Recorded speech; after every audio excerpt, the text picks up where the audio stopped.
Hello everyone, welcome back to the grid genius. जैसा कि हम पिछली वीडियो में देख चुके हैं, मैंने आपको बताया था कि हम इलेक्ट्रिकल मशीन की सीरीज़ स्टार्ट करने जा रहे हैं। उसमें मैंने आपको बेसिक इलेक्ट्रिकल के बताया था, इलेक्ट्रिकल मशीन हमारी क्या होती है, उसमें क्या क्या टॉपिक रहने वाले हैं, हम कौन कौन से मॉड्यूल शुरू करने वाले हैं। तो आज हम पहला वीडियो अपना लेके आ चुके हैं, अपना मॉड्यूल फर्स्ट का टॉपिक फर्स्ट। आज हम बात करने जा रहे हैं अपना इलेक्ट्रोमैकेनिकल एनर्जी कन्वर्जन के बारे में। आज हम बात करेंगे इलेक्ट्रोमैकेनिकल एनर्जी कन्वर्जन क्या होता है। अगर हम आज के इस टॉपिक को अगर हम पढ़ लेते हैं, आराम से समझ लेते हैं, तो हमारा मोटर और जनरेटर आप आराम से समझ सकते हैं। उसमें कोई आपको डिफ़िकल्टीज नहीं आने वाली है, आप आराम से मोटर और जनरेटर को समझ सकते हैं। चलिए स्टार्ट करते हैं अपनी वीडियो। जैसा कि हम अपना वीडियो में देखने वाले हैं, आज हमारा पहला टॉपिक इलेक्ट्रोमैकेनिकल एनर्जी कन्वर्जन के बारे में। अब आप सोचेंगे कि हमारा इलेक्ट्रोमैकेनिकल एनर्जी कन्वर्जन आखिरकार होता क्या है। ये हमारा एक कुछ भी नहीं, एक हमारा जैसे कि कन्वर्जन का मतलब क्या है, एक फॉर्म से दूसरी फॉर्म में ट्रांसफॉर्म करना। और एनर्जी का मतलब क्या है, ऊर्जा, कुछ भी हमारी जो भी हमारी सोर्स ऑफ एनर्जी है वो। इलेक्ट्रोमैकेनिकल का मतलब, इलेक्ट्रोमैकेनिकल में हमारे दो वर्ड निकल के आ रहे हैं, एक हो गया इलेक्ट्रिकल से, एक हो गया मैकेनिकल से।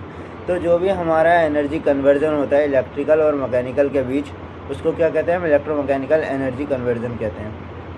अगर हम बात करेंगे पहले ही, इलेक्ट्रोमैकेनिकल एनर्जी कन्वर्जन डिवाइस है अगर हमारे पास।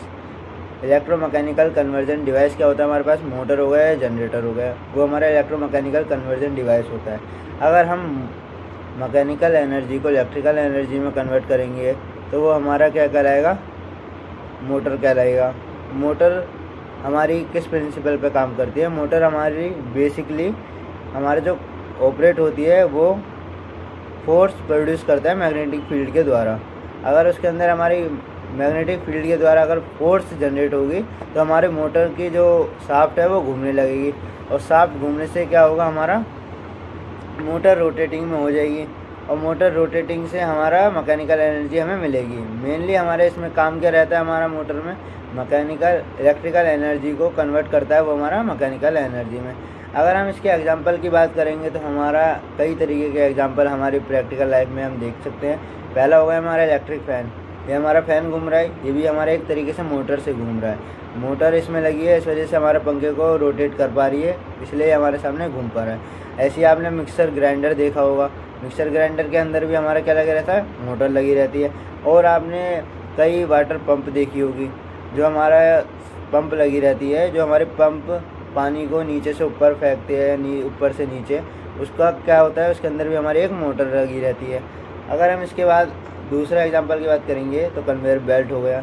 हमारी कई चीज़ें हमारी जो है वो मोटर से हमारी रिलेटेड है, वो मोटर के द्वारा हमारी चलाई जाती है। ये हमारी रही मोटर की बात।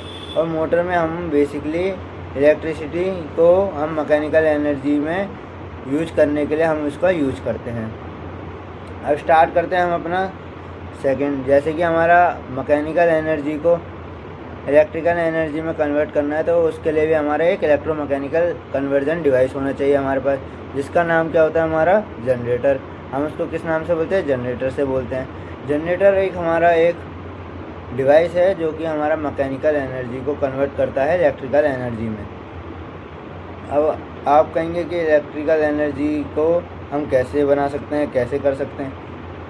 ये भी बहुत छोटा सा आंसर का सवाल है, जवाब है इसका कि अगर आपने देखा होगा हमारे पास जो डीजल जनरेटर रहता है, जनरेटर जो हमारा डीजी सेट पे, आप किसी शादी वादी में गए होंगे तो आपने जनरेटर को देखा होगा। वो क्या करता है, हमारा आप उसके शाफ्ट को घुमा देते हैं, फिर उसके बाद वो हमारा इलेक्ट्रिसिटी जनरेट करवा के हमारी सारी लाइटें जलवा देता है, या जितने भी हमारे फ़ैन, कूलर वगैरह वगैरह सब चीज़ें होती हैं, वो सब चीज़ें हमारी उसमें उसको इलेक्ट्रिसिटी यूज हो जाती है, इलेक्ट्रिसिटी हम कंज्यूम कर सकते हैं उसके बाद।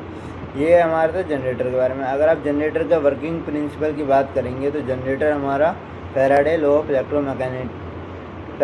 ऑफ इलेक्ट्रोमैग्नेटिक इंडक्शन पे वर्क करता है।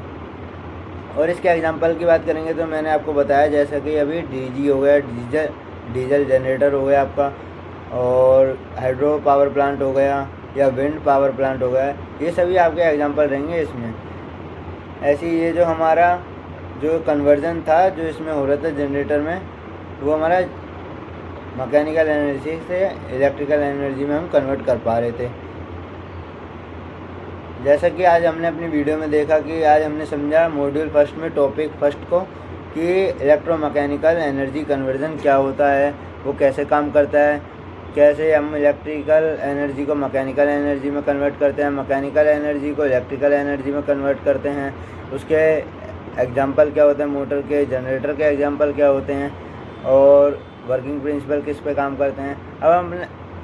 अब हम आने वाली वीडियो में अपनी सारी डिटेल्स के बारे में पढ़ेंगे, सारे जितने भी हमारे और ज़्यादा डिटेल में हम पढ़ेंगे कैसे हमारा वर्किंग प्रिंसिपल पे काम करता है मोटर और जनरेटर, और बाकी चीज़ें जो भी मैंने आपको बताई हैं अपने प्रीवियस वीडियो में, उसको भी आप रिवाइज करते रहिए, उसको भी आप देखते रहिए ताकि आप उसको भूलें ना, क्योंकि अब जो आने वाली वीडियो है जो हमारी, उसमें उन सभी से रिलेटेड हमारी बातें रहने वाली हैं। आप उनको समझिए और आप जाके दोबारा उसको वीडियो देख सकते हैं। आपको मेरी वीडियो कैसी लग रही है आप कमेंट करके भी आप मुझे बता सकते हैं।